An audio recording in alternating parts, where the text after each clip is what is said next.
Ngayong umaga po, let us invite the Holy Spirit. Let us welcome Him. Everybody, close your eyes. Let us pray. Hallelujah.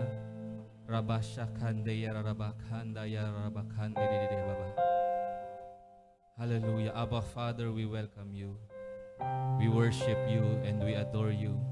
In the name of Jesus Christ, your one and only begotten Son,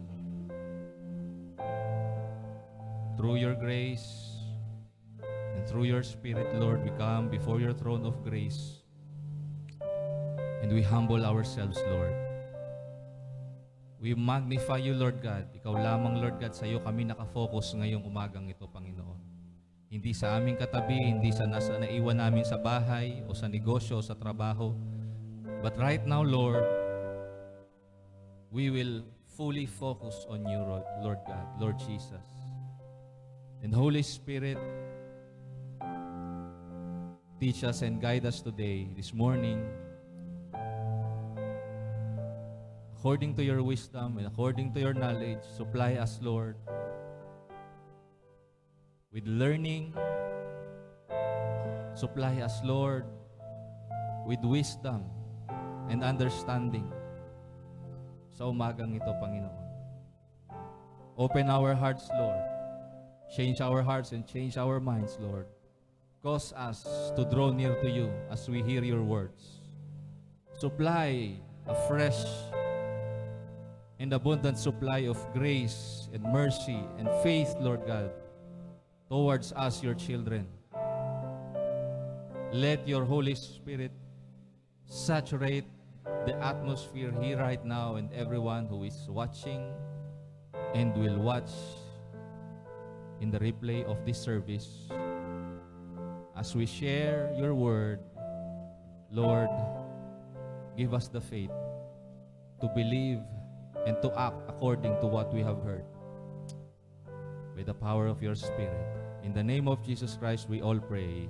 And we all say, Amen. Amen. Palakpakan po natin ang Panginoon. Glory to God. At sa umaga pong ito, bigyan nga po natin ng malakas na palakpak si Sister Mary Ann Rualio. Ayan, medyo po siya, nakakulay pula. Ayan, sino pong may birthday? Joke lang po. Kahapon po ay nakasalubong ko po siya diyan po sa baba sa Ukay, na-interview po siya ni Mama Len. So, ayun, pinag-pray ko po siya kagabi. Sabi ko, Lord, pakitin mo siya bukas sa church. Ayan, so we pray na hindi lang po ito yung una at huli po nating pagkikita. Ayan. So you are welcome here. This is not just a church, this is a family. Amen. This is a family. And we are welcoming back our brother, si Kuya GP. Ayan po siya. Ayan, kaibigan po siya ni Kuya Allen. So ngayong umaga po, sino po nakakaalala ng preaching last Sunday? Ano pong topic natin last Sunday? True repentance. Okay. So ngayong umaga po ay pag-usapan po natin about the Pharisees and the tax collectors. Alright? Pharisees and tax collectors. So, the Pharisees and the tax collectors. Sabi dyan sa Lucas chapter 18, in verse 9 hanggang verse 14. Ayan. Asan po ang inyong mga Bible? Ang mga Bible, pakilabas. Ang notebook, pakilabas. Ang ballpen, pakilabas. Especially ang mga leaders. Lucas chapter 18, verse 9 to 14. May mga tao roon na matuwid ang tingin sa sarili at humahamak sa iba. Kaya sinabi ni Jesus sa kanila ang talinghagang ito. May dalawang lalaking pumunta sa templo upang manalangin. Ang isa'y Pariseo at ang isa'y maniningil ng buwis. Tumayo ang Pariseo at nanalangin tungkol sa kanyang sarili. Sinabi niya, O Diyos, nagpapasalamat ako sa inyo dahil hindi ako katulad ng iba na magnanakaw, mandaraya, at mangangalunya o katulad ng maniningil ng buwis na iyon. 2 beses akong nag-aayuno sa isang linggo at nagbibigay ako ng ikapo ng lahat ng kinikita ko. Ang maniningil naman ng buwis ay nakatayo sa malayo at hindi man lang makatingala sa langit. Dinadakgukan niya ang kanyang dibdib at sinasabi, Diyos ko, mahabag po kayo sa akin na isang makasalanan. Sinasabi ko sa inyo na ang maniningil ng buwis na iyon ay umuwing itinuring ng matuwid ng Diyos. Ngunit ang Pariseyo ay hindi, sapagkat ang nagpapakataas ng kanyang sarili ay ibababa at ang nagpapakababa ay itataas. Sabihin nga po natin, ang Pariseyo at ang maniningil ng buwis. Ayan, the Pharisee and the tax collector. Alright? Pag-uusapan po natin ngayong umaga about the characters of the Pharisees and about the characters of the tax collectors. Who are the Pharisees and who are the tax collectors? If you will read your Bibles, yung Pharisees, they were the religious leaders. They were the experts of the law. When we talk about law, yan po yung binabasa ninyo sa inyong Bible, yung Genesis, Exodus, Leviticus, Numbers, and Deuteronomy. That were the law, or in Hebrew, Torah. They were experts of Torah, or Genesis, Exodus, Leviticus, Numbers, and Deuteronomy. And some of the Pharisees, kabisado po nila yung first 5 books na yan. Genesis, Exodus, Leviticus, Numbers, and Deuteronomy. Word per word. Ibig sabihin, kapag ang Pariseyo, alam niyang i-quote lahat po ng nasa Genesis hanggang Deuteronomy. Naintindihan po? Ganun siya kadedicated na sa temple at sa scriptures. Naintindihan po ba ninyo? Naintindihan po? They were experts of the letter. Okay? They were experts of the letter. But they do not have the Spirit. Alam nila yung nakasulat, pero wala silang kapuspusan ng Espiritu Santo. Naunawaan po? Okay. Ano naman ang tax collector? Sila yung mga, ayon sa kwento, sila yung mga maniningil ng buwis. At sila ay makasalanan. Kagaya nung prayer, nung tax collector, sabi niya, hindi daw siya makatingin man lamang sa Diyos. Pero yung Pharisee, dahil alam niya sa sarili niya na expert siya sa batas, expert siya sa kautusan, kaya ang sabi niya, nakatayo pa siya. Okay? Hindi ko alam, baka nakapamewang pa. Habang nananalangin, Lord, salamat. Okay? Salamat, Lord, kasi hindi ako katulad ng iba. Magnanakaw, manghangalo niya, mandaraya. Okay, ganun siya mag-pray. Lord, salamat, thank you kasi ganito ako, pogi ko, ang ganda ko, bless na bless ako. Ganun siya manalangin. Pero yung tax collector, passion sa manalangin. Nung pag-apak niya ng templo, hindi man lang siya makalapit doon sa may unahan, doon talaga siya sa likod na upo. Hindi daw siya makatingala. Dinadakukan pa niya yung kanyang dibdib. Bakit? Kasi ina-acknowledge niya na siya'y makasalanan. Amen. Okay. Ano pa? Ang sabi niya sa Diyos, sabi niya, Lord, pwede ba mahabag ka po sa akin dahil ako'y makasalanan? Tanungin mo yung katabi mo, sino ka sa dalawa? Tanungin mo yung katabi mo, tingnan mo yung katabi mo, sino ka sa dalawa? Huwag kayong tumingin sa akin. Tingnan nyo yung katabi nyo. Tingnan mo yung katabi mo. Pharisee ka ba? Ang sabi diyan, ang nagpapakataas ng kanyang sarili ay, ibababa. At ang nagpapakababa, hindi mahabang baba, ang nagpapakababa ay itataas. Ang prinsipyo po ng Bible yan malinaw, kabaliktaran ng prinsipyo ng mundo. Amen? Kung dito sa mundo, kailangan mo magpasikat para ikaw'y umangat, pero sa Diyos, kailangan mong magtago sa presensya niya. Amen. When you pray, go into your room, lock the door, and pray to your Heavenly Father which you do not see. And your Heavenly Father that sees what you are doing in secret will reward you publicly. Amen? Kaya sabi mo sa katabi mo, tingnan mo yung katabi mo, sabi mo sa kanya, huwag kang magpasikat sa tao. Magpasikat ka sa Diyos. Amen. Palakpakan natin si Lord.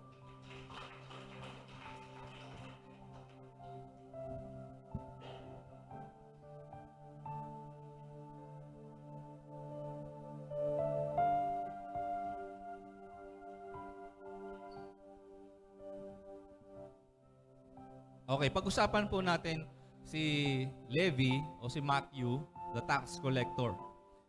In Luke chapter 5, verse 27 hanggang 32. Okay.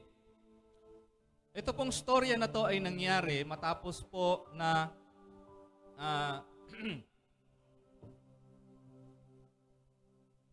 dalhin po nung magkakaibigan, yung kaibigan nilang lumpo, sa bahay na wala nang, kasi sobrang dami ng tao sa bahay, hindi na makapasok yung mga tao. So yung apat na magkakaibigan, dinala yung lumpo nilang kaibigan kay Jesus. Inakyat nila yung bubong, winarak nila yung bubong, sabay ibinaba yung kanilang kaibigan kay Jesus. At nung sa lugar na po na yon, nasa sila, tabing dagat. And after that, sabi rito, Luke chapter 5, 27 to 32, after this, Jesus went out and noticed a tax collector named Levi or Matthew. Okay? So, ang mga tax collector po na during that time was stationed on the ports, sa mga ports. Ano ba yung port sa Tagalog? Mga daungan. Ayan. So, nandoon yung mga tax collector. In modern days, ang tawag natin sa kanila ay customs. Di ba? Sila yung nag-aabang ng mga barko eh. Tama ba? Mga customs. O, sila yon. Okay. So, doon naka-pwesto o doon naka-destino, ano ba tawag doon? Basta doon sila nakapwesto. Inaabangan nila yung mga trade ships na pumapasok sa kanilang lugar. Tapos, titingnan nila yung daladala nilang mga kargahe, o ano na tawag doon? Bagahe. Basta yung mga daladala ng goods. Tapos tatanungin, magkano itong ganito, magkano ganyan. Pag nabuo na yung total ng magkano yung daladala nila, kukumpitin nila kung magkano yung tax. Okay. Ang ginagawa ng ibang tax collector, dinadagdagan yung tax para meron silang take home. Okay? Ganon si Levi. Okay. Ang sabi dyan, so, there was a tax collector named Levi or Matthew sitting at the tax booth. And he said to him, Jesus said to him, okay habang naniningil siya ng sobra-sobrang buwis, sabi ni Jesus sa kanya, sumunod ka sa akin. Sumunod ka sa akin. Never ninyong makikita sa inyong Bible, okay, na tinawag niya na sumunod sa kanya yung Pharisee. Never niyo mababasa na tumawag siya ng Pharisee para sumunod sa kanya. Kasi si Jesus hindi tumatawag ng perpekto. Hindi siya tumatawag ng taong matuwid na sa paningin niya sa sarili niya. Ang tinatawag ni Lord yung mga makasalanan, na aminadong makasalanan sila at kailangan magsisi. Amen. Amen. Okay? Sabi niya kay Levi or kay Matthew, follow me as my disciple, accepting me as your master and teacher, and walking the same path of life that I walk.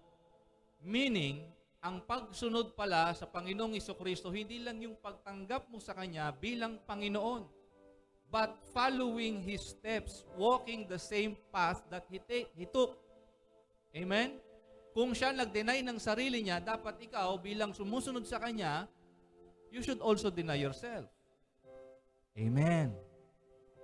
Hindi pwedeng in-accept mo lang si Jesus, tapos yun na. Sabi diyan, and He left everything behind. Nung sinabihan ni Jesus si Matthew or si Levi, na sumunod sa kanya, ang ginawa ni Levi, iniwanan niyang lahat. Sabihin mo sa katabi mo, iwanan mo na. Iwanan mo na. Lahat. Lahat. Pagka sumusunod kasi kay Jesus, wala na dapat tayong itinitirang bitbitin. Diba? Imagine niyo si Matthew, nung tinawag siya ni Jesus, dala-dala pa niya yung kanyang lamesa, dala-dala niya yung kanyang upuan. Imagine niyo yon. Sa tingin niyo ba, madadalian siyang sumunod kay Jesus? Dala-dala niya yung lamesa at dala-dala niya yung upuan niya para kung saan si Jesus, maniningil din siya ng buwis niya.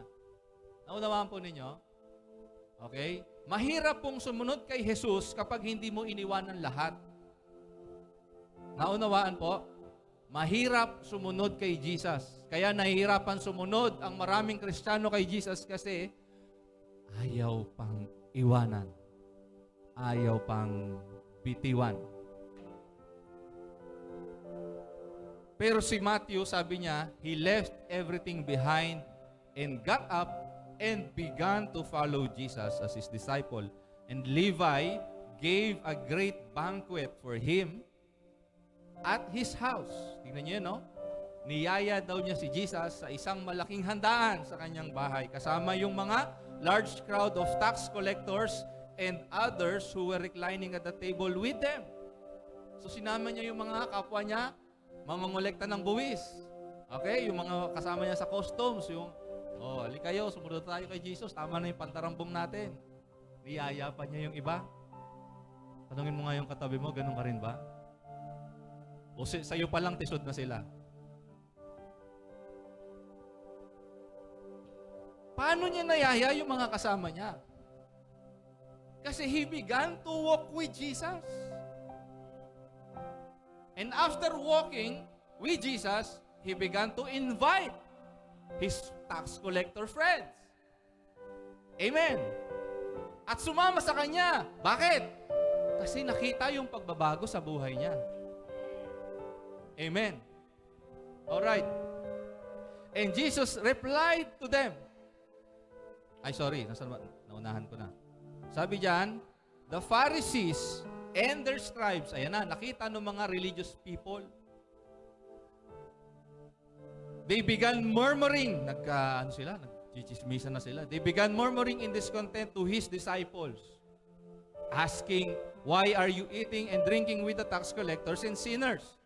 And Jesus replied to them, it is not those who are healthy who need a physician, but only those who are sick. I did not come to call the self-proclaimed righteous who see no need to repent, but sinners to repentance, to change their old way of thinking, to turn from sin, and to seek God and His righteousness. Amen? Tinawag daw po niya yung mga makasalanan para baguhin yung kanilang lumang kaisipan. Tumalikod sa kasalanan, hanapin ng Diyos at ang kanyang katuwiran. Amen po ba? Amen po ba? Okay, si Levi, he was called to follow Jesus. We are all sinners, saved by grace. Amen po? Romans chapter 3 verse 23, all have sinned and fall short of the glory of God. But Romans chapter 5 in verse 8, God demonstrates His own love toward us in that while we were still sinners, Christ died for us. It was only by His grace, and by His grace alone are we saved. Not according to our own works, not according to our good deeds. Hindi po sa mabuti nating ginagawa o ginawa kaya tayo naligtas. Naligtas tayo dahil lang sa ginawa niya dun sa cross.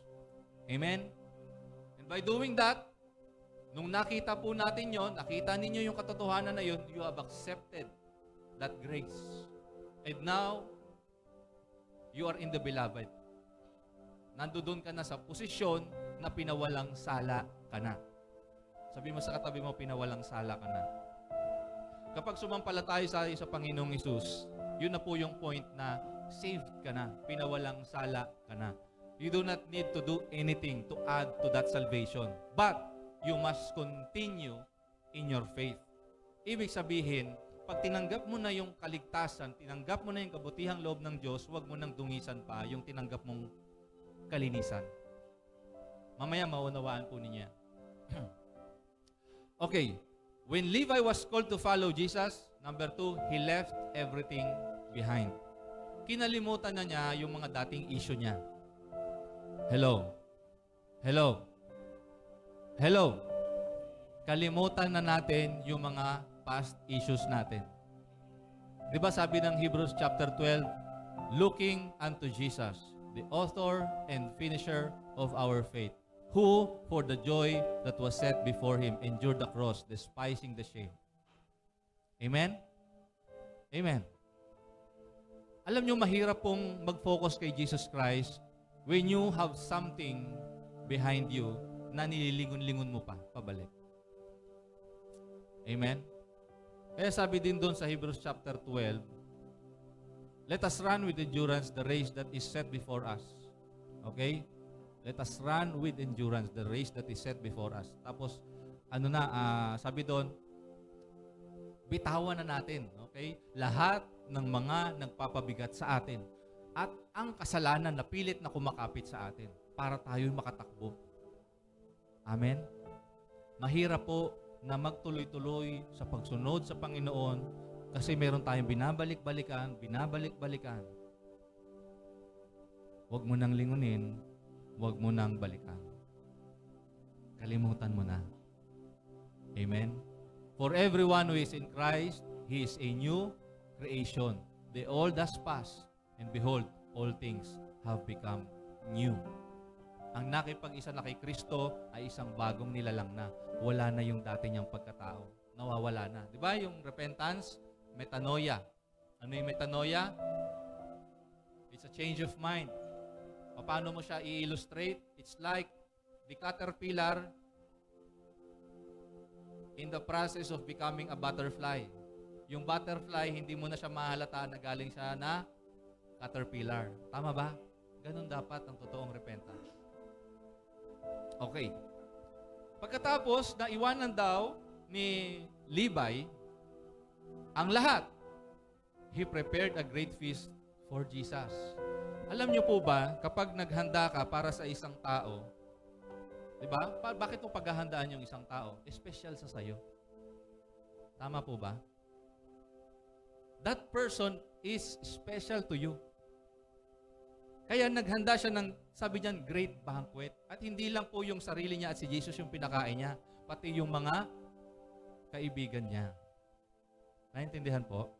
Kapag nabago po yung buhay natin ng Panginoong Hesus, kasabay po na be-benefit yung mga tao rin sa paligid natin. Amen po ba? Pero pagka binabalik-balikan mo pa rin yung mga past issues mo, nadadamay pati yung mga tao sa paligid mo. Biro mo, 10 taon, 20 taon, hindi ka pa rin nagpapatawad, ang tagal ng issue. Hello? Kaya, nagdadama yung mga kasama mo ngayon kasi meron kang unforgiveness. Amen. For example, sa relasyon ng mag-asawa, yung asawa na isa, hindi na, kung babae man yan o lalaki, merong number 2. Hindi alam nung kanyang number 1 na meron siyang number 2. Naunawaan po ninyo? Pero dahil siya merong number 2, yung pakikitungo niya kay number 1 ay iba.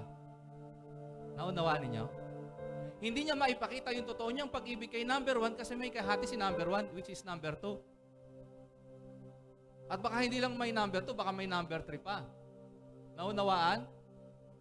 Minsan, ganyan tayo kay Lord. Pag Sunday, number 1 ka, Lord, sa buhay ko. Pero pagdating ng Lunes, Lord, teka lang, ang gwapo kasi nung naliligaw sa akin, Lord, Ang gwapo nung chat sa akin, Teka lang, Lord, ha? Ikaw muna. Diyan ka muna, Lord. Tabi ka muna, Lord, ha? Ako muna, ha? Paglinggo naman, sa'yo lang ako, di ba? Ganyan po tayo kay Lord minsan. O Lord, basta nabigay ko na sa iyo yung best ko ng Sunday, ako naman pag Monday hanggang Saturday. Pero si Levi, lahat binigay niya. Gumawa siya ng engranding kainan para kay Jesus. He prepared a great feast. Nag-celebrate. Can you imagine, meron pa yung kantahan. Meron yung praise and worship. Amen? Alam niyo po ba na itong ginagawa natin, na sama-samang tuwing Sunday, it's just a celebration of what God has done for us Monday to Saturday. Ito ay celebration po natin. Pag nagkikita-kita tayo every Sunday or any other gawain, for that matter, ay sineselebrate lang natin, binibigay natin yung mga garbong celebration para kay Lord. Yun ang ginagawa natin. Hindi lang po ito yung basta umupo ka, kumanta ka, nagbigay ka ng tithes and offering, tapos na, hindi. Ito ay celebration. Amen? Kaya dapat pagka praise and worship, todo bigay ka kasi thank you Lord, di ba? Ginagawa mo siya na may pagpapasalamat sa Panginoon. Okay? Pag-usapan naman natin yung Pharisee. What is the Pharisee? Okay. Alam niyo po ba ang Pariseo mainggitin? Kasi nag-prepare si Levi ng handaan, nag-prepare din siya. Lucas chapter 7, sabi dyan sa verse 36, one of the Pharisees asked Jesus to eat with him. Okay? Nakita nyo? Si Levi, niyaya niya yung iba. Pero itong Pharisee, siya lang. Saka si Jesus. Magyayabang na lang, kuripot pa. Di ba? Nakita niyo po ba? Yung binasa natin, Luke chapter 5, yung kanina kay Levi. Nakita ng mga Pariseo yun. Kaya yung isang Pharisee na nakakita ng handaan ni Levi, nainggit. Kaya one of them asked Jesus to eat with him. At dahil napakabait ni Lord, kahit na ipokritong Pharisee na to, ipokrito, o kaya hunyango, okay? Mapagkunwari, Jesus went into the Pharisee's house. I-invite siya, pinaunlakan niya. Alam niyo po ba, walang nire-reject si Lord. Kahit na sinong tao. Walang nire-reject si Lord. Pag in-invite mo siya, pupunta siya. Kaya sabi diyan, Jesus went into the Pharisee's house and took a place at the table. Imagine, meron ditong lamesa. Ako yung Pharisee. Umupo lang na dyan si Jesus. As in, umupo lang. Sabi ng Bible, he took a place at the table. Umupo lang siya. Dahil tong si Pharisee, kaharap niya na si Jesus, pinagmalaki na niya yung ginagawa niya. Minsan ganyan tayo, di ba? Pag meron tayong kakwentuhan, alam mo ba, ako dati ganito ako eh. Kausap niya na si Jesus, no? Sabi niya, alam mo ba, Lord, ganito ako eh. Hindi ako nagnanakaw, matuwid akong tao. Di ba, Lord? Ganyan-ganyan. Sige, si Lord, nakikinig lang naman si Lord. Okay lang. Okay? Hindi niya naalala na, teka, baka gutom na to ah. Di ba? Hindi niya binigyan ng pagkain, hindi niya binigyan ng tubig. At kung babasahin niyo po yung buong story na yun sa Luke chapter 7, merong isang babaeng makasalanan na pumasok dun sa bahay niya. Pagpasok ng babae, umiiyak, at yung luha niya, yun ang pinanghugas sa paa ni Jesus. At yung kanyang buhok, yun yung kanyang pinantutuyo. At habang tinutuyo niya yung paa ni Jesus ng kanyang buhok, hinahalikan niya yung paa ni Jesus. Okay? Naintindihan po? Yung babae na yun, hindi invited. Pero dahil alam niya na doon si Jesus, gagawin ko lahat para makapag-serve kay Jesus. Kahit hindi ako invited. Tapos ngayon itong Pharisee na to, na nag-invite kay Jesus, naglaro sa isip niya. Okay? Pag binasa niyo yung Bible niyo, hindi ko na nilagay diyan eh. Kukwento ko na lang. Sabi nung Pharisee, habang kaharap niya si Jesus hindi siya nagsasalita, nasa isip lang niya. Sabi niya sa isip niya, talaga naman, itong taong to, si Jesus tinuturo niya. Sa isip lang niya to itong taong to, kung talagang propeta to, dapat alam niya na itong babae na humihipo sa paa niya, ay babae makasalanan. Sa isip lang niya yun nagsalita si Jesus. Sabi niya, Simon, may sasabihin ako sa'yo.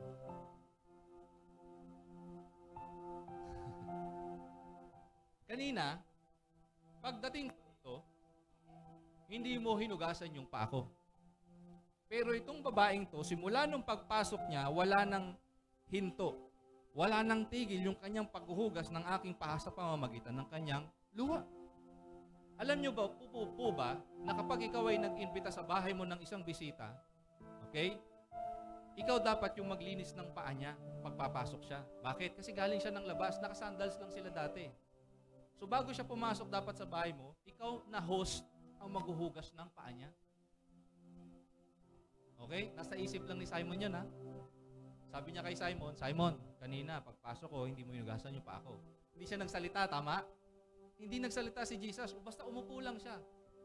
Alam niyo po ba, minsan mayroon tayong bisita, oy, sama ka dun sa bahay namin, mayroon kaming handaan doon.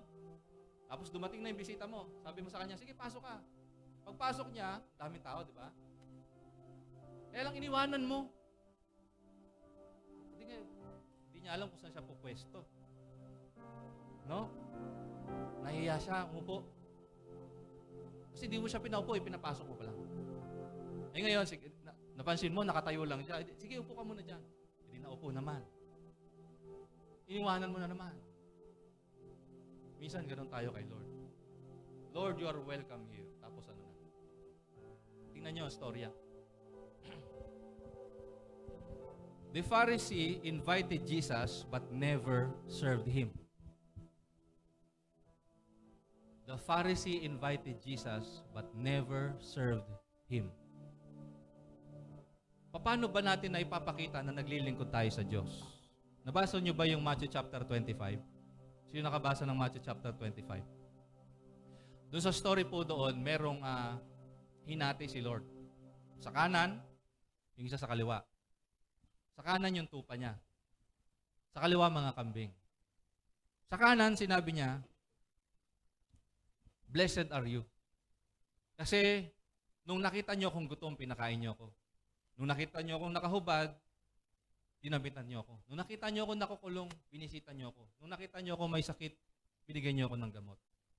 Sabi nung sinasabihan niya, Lord, kailan ka namin nakitang gutom? Kailan ka namin nakitang nakakulong? Kailan ka namin nakitang nauuhaw?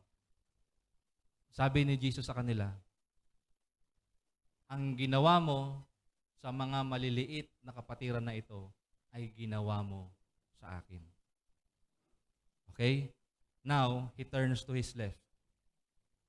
Mga isinumpa kayo. Kasi nung ako'y nakakulong, hindi niyo ako dinalaw.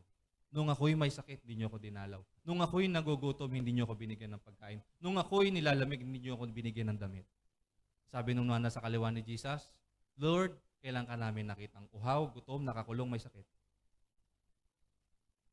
Sa mga hindi niyo ginawa, sa mga maliliit na ito na inyong kapatiran, ginawa ninyo sa akin. Amen. What you do to your brethren, you are doing to the Lord. What you do to your brothers and sisters, you are doing to the Lord. When we say that we love Him, but yet could not serve Him, sa pamamagitan ng pagsaserve natin sa isa't isa, you are doing it already to the Lord. Naunawaan po ninyo. Diba? Naunawaan po ninyo. Okay? That's the Pharisee mindset. That's the character of the Pharisee. We just want to invite Jesus for the sake of the presence of Jesus. We want to enjoy the music. We want to enjoy what? The gifts. We want to enjoy the conferences. We want to enjoy the people, but we could not serve them. We could not love them. Ganon yung Pharisee. Anong sabi dyan? Ang Pharisee, he murmured instead of having his own heart check. Nagmurmur pa siya. Kaysa saliksikin niya yung puso niya kung ano ba yung mali sa kanya. Hindi niya kayang gawin yun. Bakit? Kasi nga, he was self-righteous. Matuwid na siya sa paningin niya. Naunawaan po ba natin? And I thought, okay, naisip ko na itong Pharisee na to, nakinig lang si Jesus sa kanya habang nagkukwento siya ng buhay niya. Hindi niya narinig si Jesus magsalita. Puro siya lang. Minsan ganyan tayo eh. 'Di ba? Gusto mo sa kwento mo ikaw lagi bida. 'Di ba? Okay. O kaya minsan kaharap mo na si Jesus, kumakain ka sa harapan niya. Okay? Merong pagkain sa harapan ninyo. pero nagsiselfon ka lang. Sinong ganon? Magkakasama na nga kayo, kaharap mo pa rin cellphone mo. Di ba? Ibis na makipag-bonding ka doon sa mga kasama mo, nagsiselfon ka pa din. Walang communion. Okay? The Pharisee, pag-usapan po natin, sa Matthew chapter 23, mababasa nyo po lahat to yung mga characters nila. The Pharisees, they preach but do not practice. Hindi ko na po babasahin ha, ilista nyo na lang po, mababasa nyo naman pagdating nyo sa bahay. They preach but they do not practice what they preach. Quote ng quote, magaling mag-quote ng scriptures. Pinopost pa yan sa social media. Ini-story pa, sinishare pa sa iba't ibang groups. Pero hindi nila pinapractice yung sinishare nila. They have no empathy. Ano po yung empathy? Sino nakakalam ng empathy? Ito po yung placing yourself to the position of others. Kung ano yung nararamdaman nila, dadamhin mo rin. And not only that, iintindihin mo yung posisyon nila. Hindi yung, ako nga ganito eh. Alam mo yon? Di ba, halimbawa, may kausap kami pinagdadaanan, nag-share sa sayo, tapos ang payo mo sa kanya, ako nga ganito eh. Hindi po empathy yun. Ang Pharisee walang empathy, puro sarili tinuturo. Ako ganito ako eh. Dapat ganun ka din. Hindi po ganun. Third, they love the places of distinction and honor.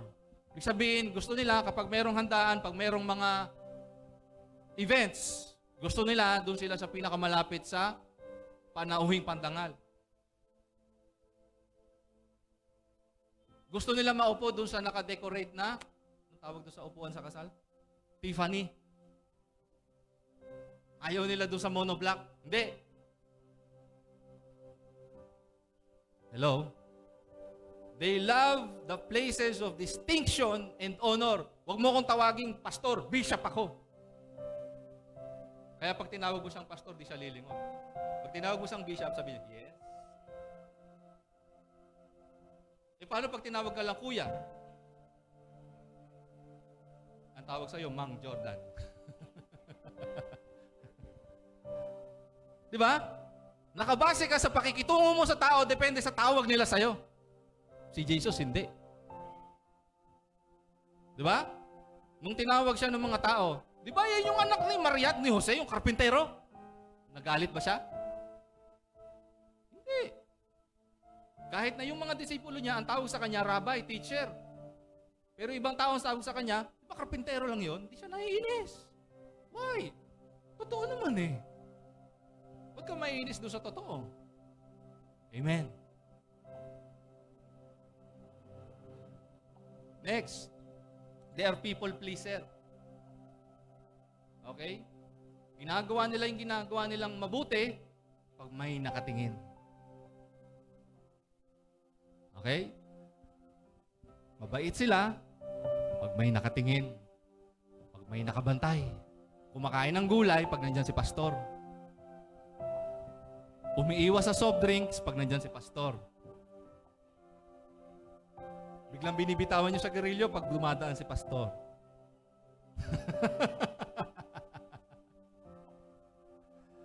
Hindi niyo ba alam? Lahat ng ginagawa natin, kitang-kita niya.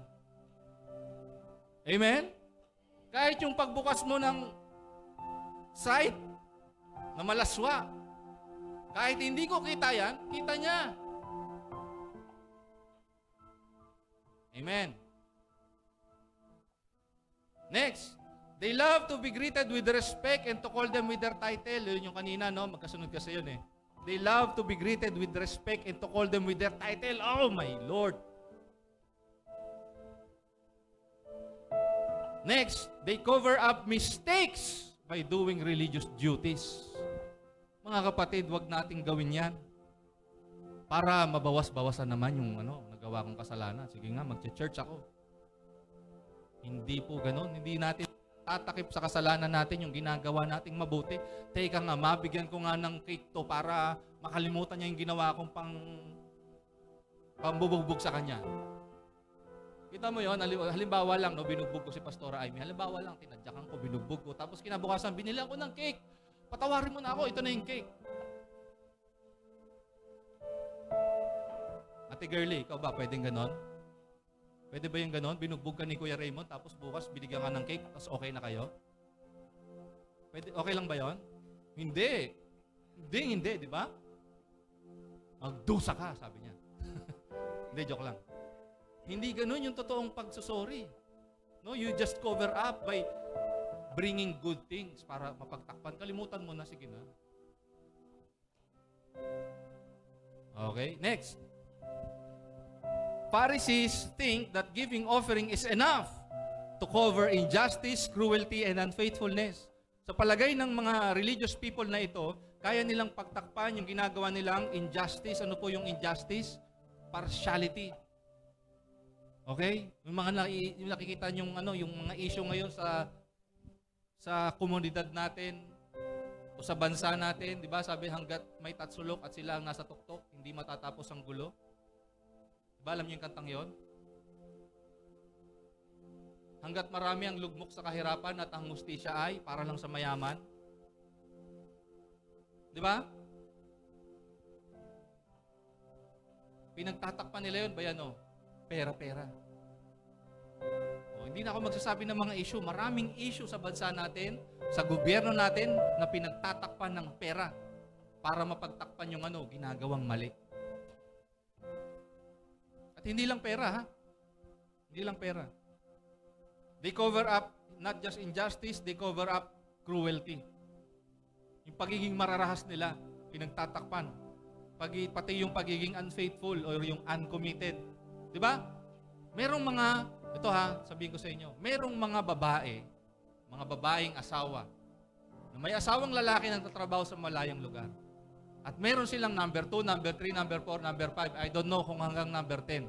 Alam nung number 1. Pero dahil meron siyang alote, okay na sa kanya. Para sa mga anak niya. Para sa pamilya niya. Kasi merong alote. Ang tanong, meron bang pag-ibig?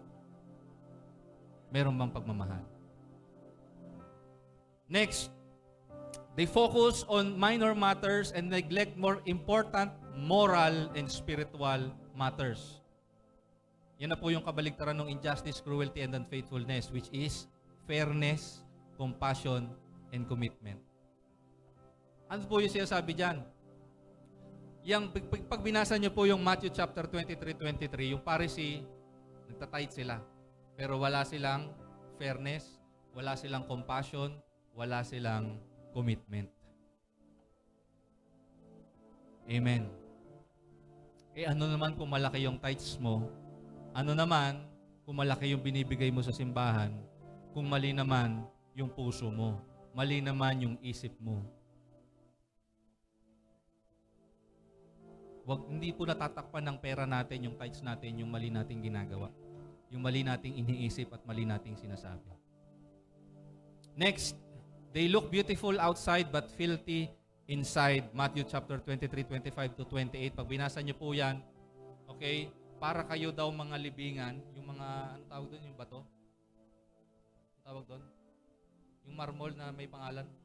Yung lapida yan. Para daw kayong mga lapida na pininturahan na napakaputi, napakalinis, pero sa loob ay punong-puno ng buto ng patay na tao.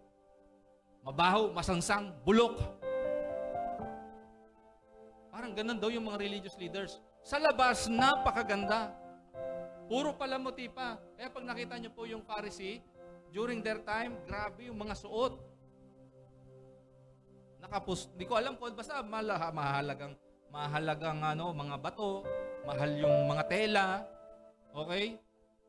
Gusto nila, pag lumalabas sila, alam na Pharisee sila. Alright. So, they are full of dead man's bones inside. Amen. Yung issue na dapat napatay na, binubuhay pa rin.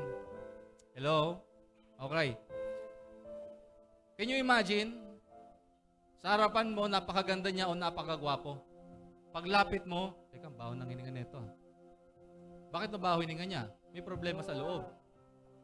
Either hindi siya nag-toothbrush, or walang laman yung tiyan niya, or may problema yung bituka niya. May bulok sa bituka niya, kaya mabaho yung hininga niya. Naunawaan po ninyo? Di ba? Kala mo lang, maputi lang yung ngipin, pero mabaho pala.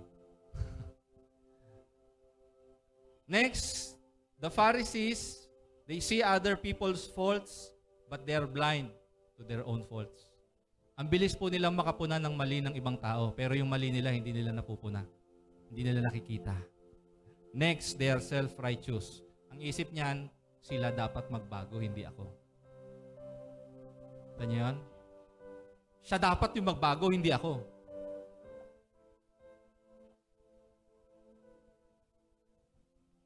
Luke chapter 7 verse 29 to 30. Ito na. Narinig na ng mga Pharisee yung totoo tungkol sa kanila.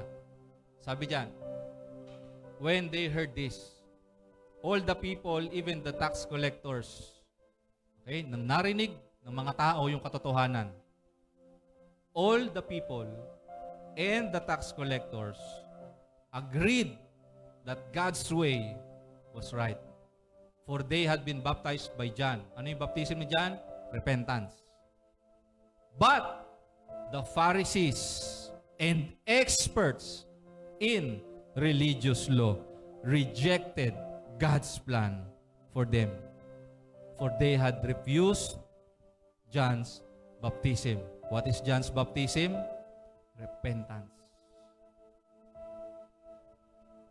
Ang Pharisee, they will reject the message of repentance.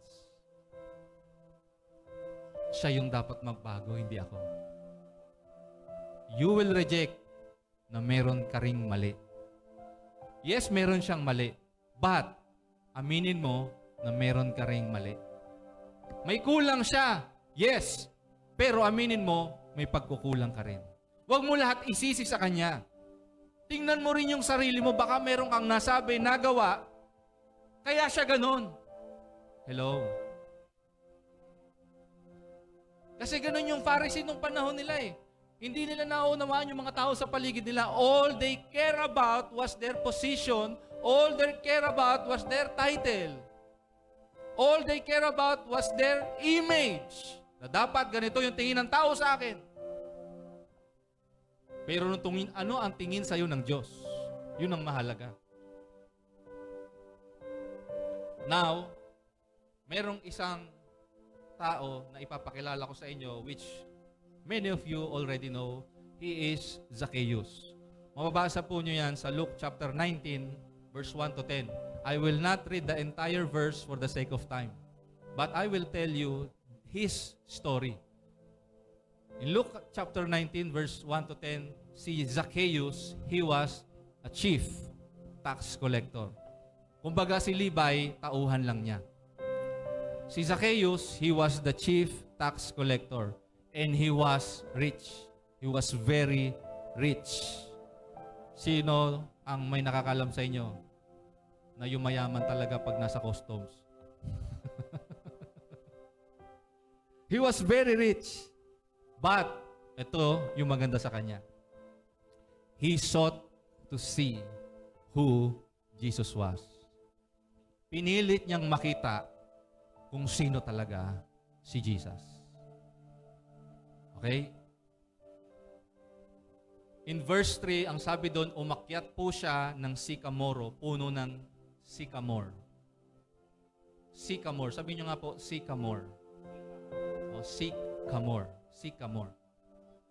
Okay? Sabihin niyo, seek pa more. Diba? Seek Him more. Sycamore. Seek Him more.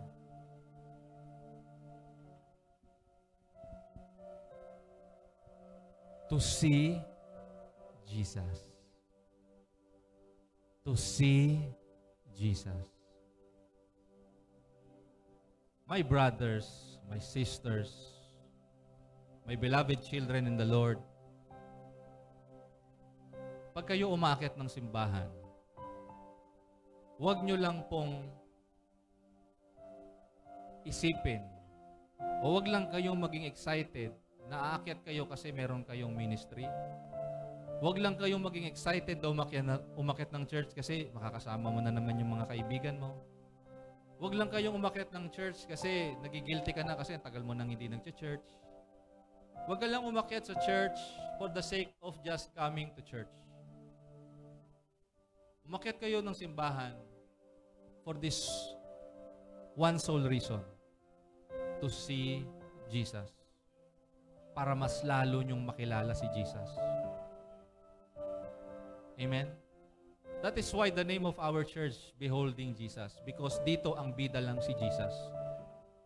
Colossians 1:28, in Him we preach. Him we preach. Siya lang ang pinipreach namin dito.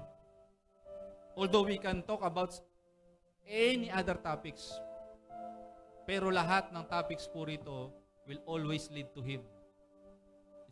It's always to Him. Amen? In Jeremiah chapter 29 verse 13, sabi doon, and you will seek me and find me when you search for me with all your heart. With all our heart.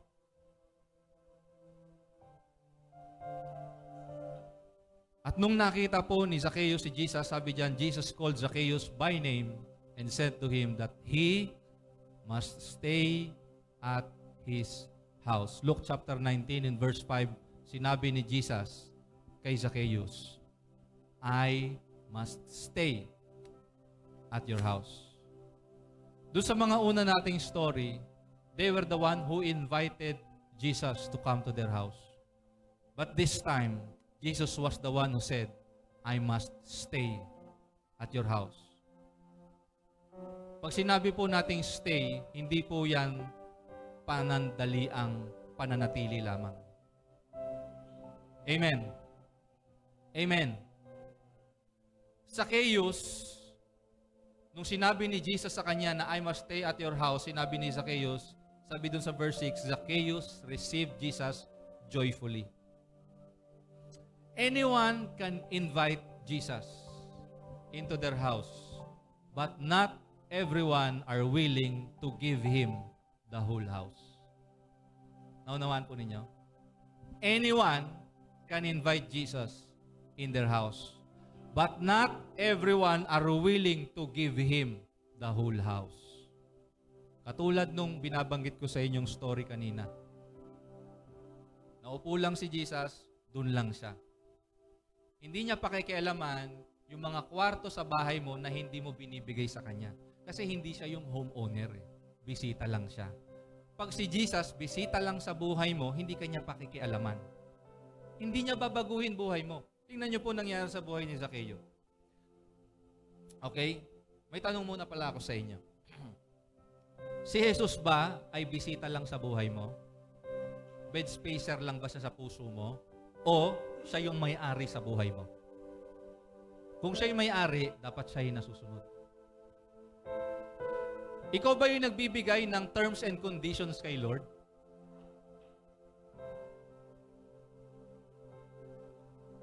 Ito po, ito na yung kay Zacchaeus. When Jesus stayed at Zacchaeus' house, that's the time na binago ni Zacchaeus yung kanyang buhay. Amen?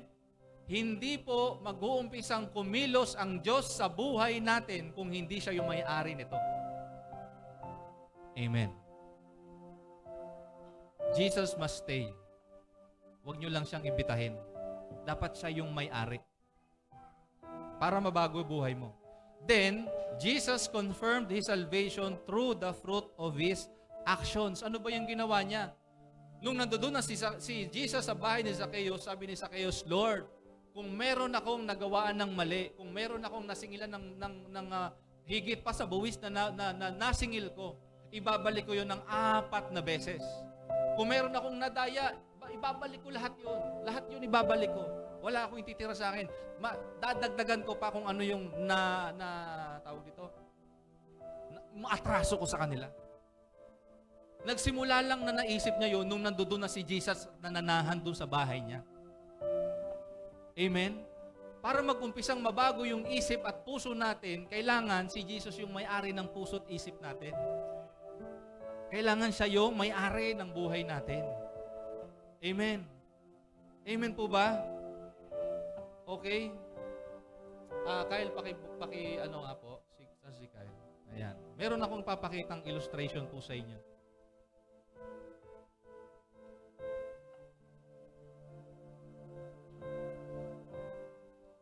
Pahingi po ng dalawang kasama ni Kyle para sa ating illustration. Thank you. Pahingi po ng dalawang kasama, please.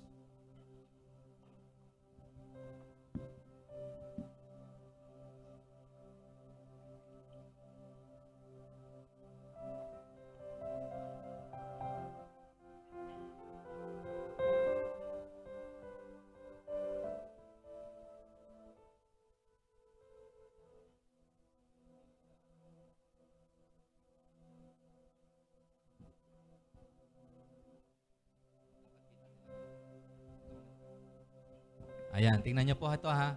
Kita niyo ba lahat? Kita lahat? Ito pong baso na to, nire-represent po ng buhay natin, makasalanan, madumi.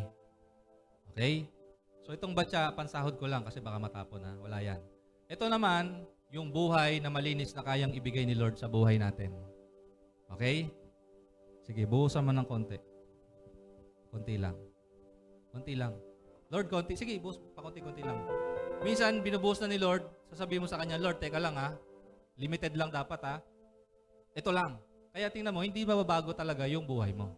Pero once na, ibuhos mo, sige, todo mo yung buhos. Buhos mo hanggang umapaw.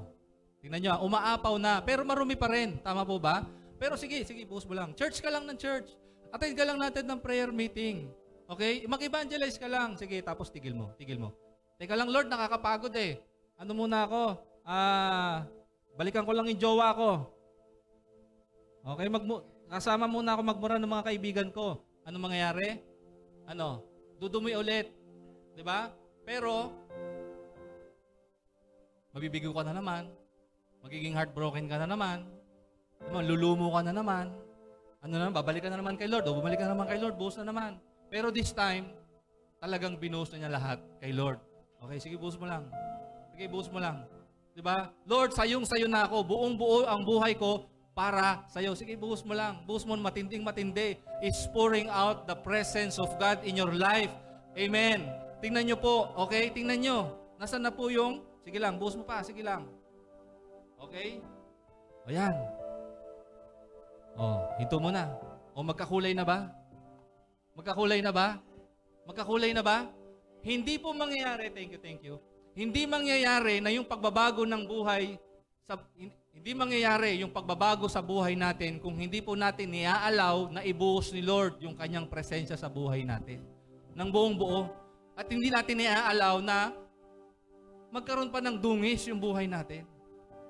Amen po ba? Kaya hindi talaga mabuo yung paglilinis. Mabuo sa atin yung katauhan ni Kristo kung sino talaga siya. Kaya hindi natin siya makilala kung sino talaga siya kasi meron pa tayong ina-allow na maruruming bagay, kaya napopollute, kahit na nalilinis ka na, papunta ka na sana eh.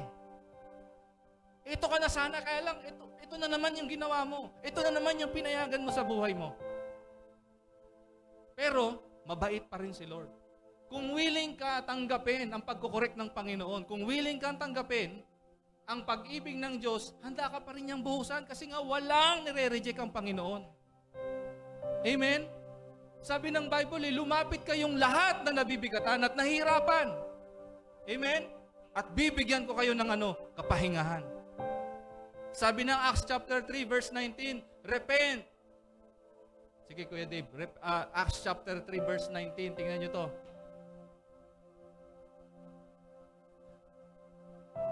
Acts chapter 3 and verse 19, repent therefore and be converted, that your sins may be blotted out, so that times of refreshing may come from the presence of the Lord. Amen. Amen. Alam niyo po yung kanina, yung pagbuhos, napipigilan po yun kapag hindi ka nagre-repent. So we need true repentance. Sabi diyan sa Hosea chapter 6 verse 6 sa atin pong slide, sapagkat hindi ang inyong mga handog ang nais ko, kundi ang inyong pagmamahal.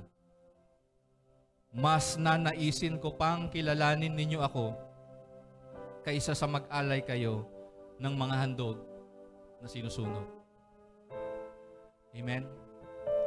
Sabi ng Panginoon, mas nanaisin daw niyang kilalanin natin siya kaysa maghandog tayo ng maghandog. Handog ka nga ng handog, hindi mo naman siya nakikilala. What God asks is not your money. What God wants is our heart. Gusto niya yung puso natin na buong buo na ibigay natin sa Kanya. Are you willing? Are you willing? Nag-iba po takbo ng buhay ni Zacchaeus simula nang kilalanin niya kung sino talaga si Jesus. Meron akong tanong. Do you want change in your life? Gusto niyo ba ng pagbabago sa buhay ninyo? Taas ang kamay. Gusto niyo ng pagbabago sa buhay ninyo? Ang susi, ang sagot, is to begin by knowing Jesus. Lahat po tayo tumayo. And we will sing this song, The Grace of God. Amazing grace, how sweet the sound that saved a wretch like me. Kung first time mo po rito, na ma-receive itong mensahe na ito, kumikilos sa puso mo ang mensahe na ito, I want you to come to the front, accept Jesus as your Lord, as your Savior. You want to surrender your life to God, pwede po kayong pumunta dito sa harapan.